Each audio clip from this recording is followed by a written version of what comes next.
সোমবার ত্রিপুরার বিরোধী দলনেতা জিতেন্দ্র চৌধুরী শ্রমিক নেতা শঙ্কর প্রসাদ দত্ত ও দীপক দেকে সাথে নিয়ে প্রয়াত সাবরুমের শ্রমিক নেতা প্রসূন মজুমদারের পুরাতন অফিস টিলার বাড়িতে গিয়ে পরিবারকে শোক ও সমবেদনা জানান।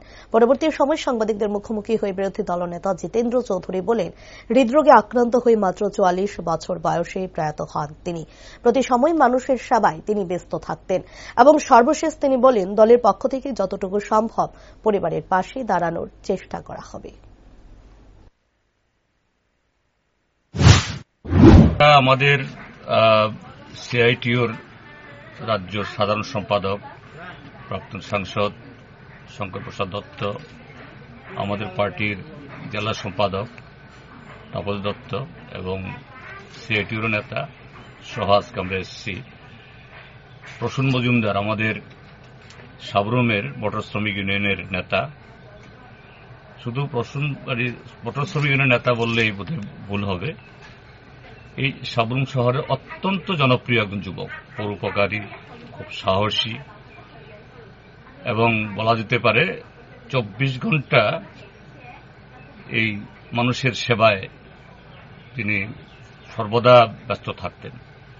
কদিন আগে হঠাৎ হৃদরোগে আক্রান্ত হয়ে খুব অকালে মাত্র ৪৪ বছর বয়সে জীবনদেব নিভে গেছে। তার বাড়িতে এসেছি, তার বৃদ্ধ মা বাবা, তাদেরকে দেখার জন্য, একটু প্রবোধ দেওয়ার জন্য। তার বোনও ছিল এখানে। তো আমরা এই কমরেড প্রসূনের প্রতি আমাদের গভীর শ্রদ্ধা জ্ঞাপন করছি তার স্মৃতির প্রতি, এবং তার মা বাবা, বন্ধু, পরিবার, পরিজন সকলের কাছে সমবেদনা জ্ঞাপন করছি। আমরা আমাদের পার্টির তরফ থেকে বা ব্যক্তিগতভাবে আমরা যতটুকু পারি এই পরিবারের পাশে দাঁড়ানোর আমরা চেষ্টা করব, এবং এভাবেই যে শূন্যতা তৈরি হয়েছে সে শূন্যতা পূরণ হবে না, তারপরেও আমরা চেষ্টা করব কিভাবে তার যে যে সমস্ত কাজ প্রসূন করত সেই ক্ষেত্রেতে আমরা যোগদান করতে পারি।